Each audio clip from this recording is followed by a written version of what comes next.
We continue now with this week's installment of Sun Devil Extra from the Mountain America Credit Union Sun Devil Radio Network. I'm Tim Healey, your host. Glad you joined us this week.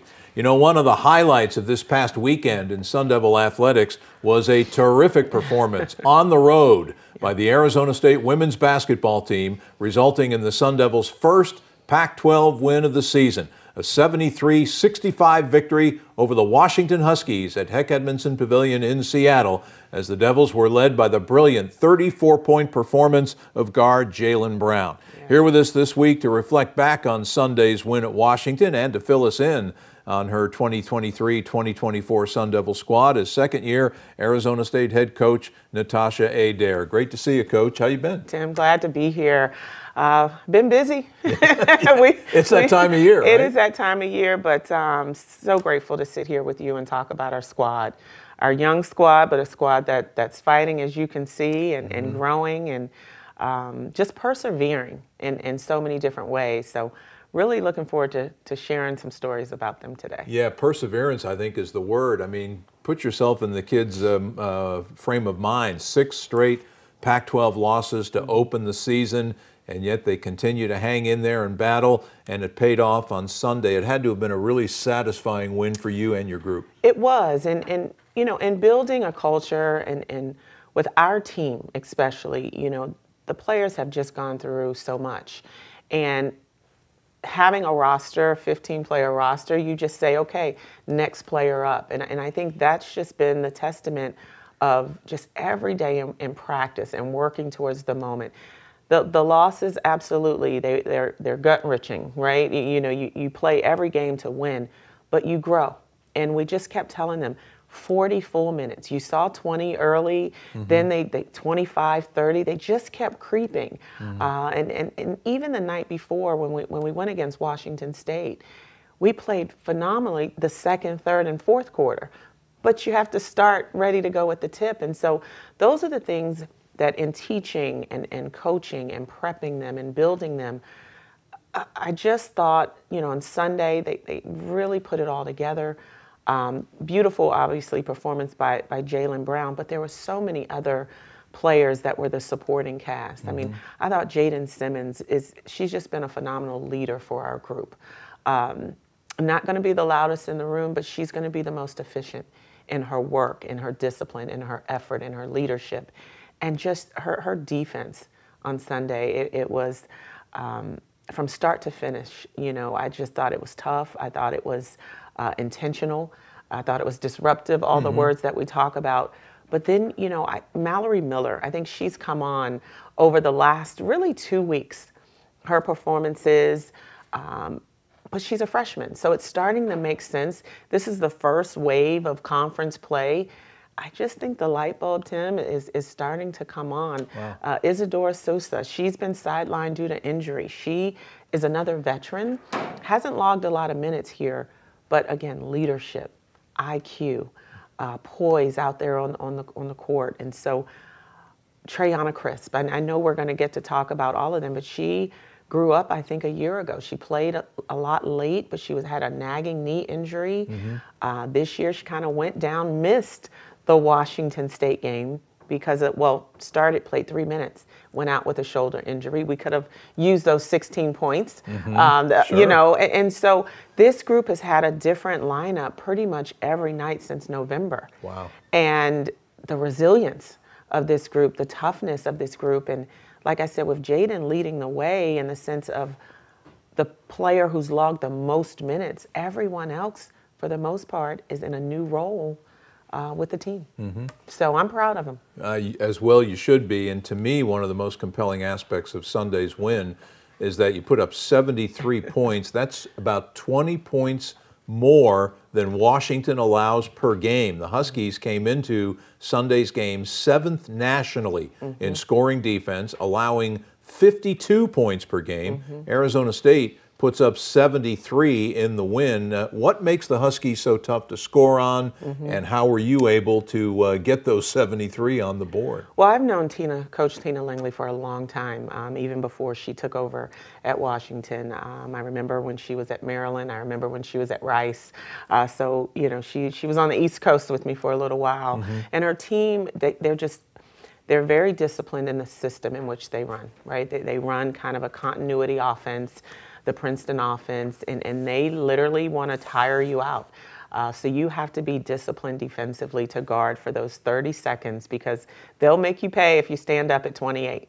And so we talked to our players about that, and our players were locked in to the game plan. Coach Camille Collier did a phenomenal scout, but we were ready. And so our players, what everyone saw on game day, this is what we practice. We knew where the openings were going to be offensively. We knew we had to have patience and poise and give up the good shot for the great shot, move the ball, share the ball. Player movement, ball movement was key. And then defensively, we knew that once we secured the stop, that we could get out in transition, that we could put pressure on them to guard. And we saw matchups within our offense where we could expose them defensively. And we took advantage of those matchups. And so I just think it was a great team effort. It was a total team effort. And it showed just in all phases throughout the night. It was a team effort led by one of the emerging stars in the Pac-12 Conference and one of the top scorers in the league, Sun Devil guard Jaylen Brown, a transfer from Louisville, who is 5th in the league in scoring at over 17 points per game, including 8 20-point games, 2 30-point games, including her 34 in Seattle. Talk about Jaylen. I know she's called Ice by all her teammates. And I'll let you tell her. I won't spoil that secret. I'll let her tell you about it. For whatever it's worth, my daughter and son-in-law have a dog named Ice. Okay. It's a popular nickname, I guess. She's special, and not just because of her scoring ability, but again, character first. I mean, to be able to come into a program, transfer into a program and just fit. I mean, it was a seamless transition for her. She's a team first, right? Teammate first, cares about her team, works extremely hard. When you see her, she always has a smile on her face, just shares really good energy with the group and really makes others better around her. I mean, she would rather celebrate her teammates more than celebrate herself. I mean, she's always in the gym, in the locker room, high-fiving a teammate, just really getting excited for them. And so you see it reciprocated. Every time she scored, the bench is up, they're cheering for her. But within the contents of what we do, I mean, I don't want to say it was effortless, but it was effortless. It was like, watching Ice play is like poetry in motion. I mean, she's a 3-level scorer. She makes it really hard for any defense. And right now, I just think that she's just scratching the surface on how great she's going to be. But I'm just super proud of her, very coachable, really applies what you teach her and tell her immediately. And you don't see that in every player. Doesn't really get down on herself.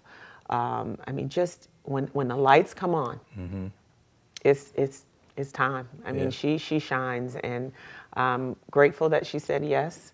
And I'm excited to just see her perform and help our team, but just a special person and a player. And her emergence as a scorer has been critical this year because the Sun Devils have played this entire season and will play the remainder of this season without their leading scorer of a year ago, Ty Skinner, going down with a preseason knee injury. So Ice's performance coming up as a big-time scorer has just been critical for your squad. It has, but I just hope everyone can share in this vision of what we're building and what we're creating. It was not by accident, having Ty and going out and getting Ice, both prolific scorers, talents. I mean, I call them pros in the making, for sure. And so that's how we're building, this roster here and this culture. So again, with Ty out, definitely Ice is stepping up, but there's so many other players that I think are submerging this year as well. So. And you mentioned it before, but Ty Skinner's injury is not the only one you've had to deal with this year. Different lineups practically every game. Yeah, you know, I don't, knock on wood, Tim, I don't know. And I think teams are facing this across the country. Yeah. You know, when you go online, on social media, you see a lot of teams dealing with this. And I think that the benefit of our team and our roster this year versus a year ago is we have more bodies. Last year we had to forfeit games because we just didn't have enough bodies when they went down. But, you know, Marasha Wiggins, came in, transfer from North Carolina, but played in the first 6 games this season, and again was sidelined due to another ACL injury. Wow. And when I talk about the team that, beat South Florida, a tournament team, Treasure Hunt was on the court. Marasha Wiggins was on the court. Maggie Besselink was on the court. Those 3 currently aren't on the court. And so what does that mean? Mallory Miller, it's time to step up. What does that mean? Sandra Magalico, it's time to step up. Other players, when your name is called, it's time to step up. Addison Novosel, step up. Yeah. And so I just think that the work that everyone is doing in practice is allowing them to step into these roles maybe sooner than expected, but ready. And right here, kind of in the first go-round of Pac-12 play, they're getting that experience. They're learning real time. And I'm very proud of their response and their resolve, even in adversity.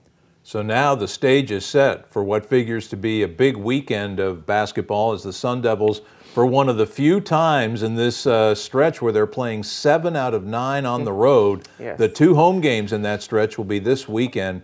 And how about the opener to the weekend? Friday night, hosting the always powerful 6th-ranked Stanford Cardinal, but it's a Stanford team whose head coach made history on Sunday night as Tara Vanderveer recorded the 1,203rd victory of her brilliant coaching career at Stanford, making her the NCAA's all-time leader in college basketball coaching wins, men or women. She broke the previous record held by longtime Duke coach Mike Krzyzewski at 1,203. She's going to try for 1,204 against your team on Friday night. But just talk about what Tara achieved and what it will be like for you competing against her this coming Friday, with her coming off that huge record-breaking win over Oregon State the other night. Well, first and foremost, what Tara means to the game, just a pioneer, trendsetter.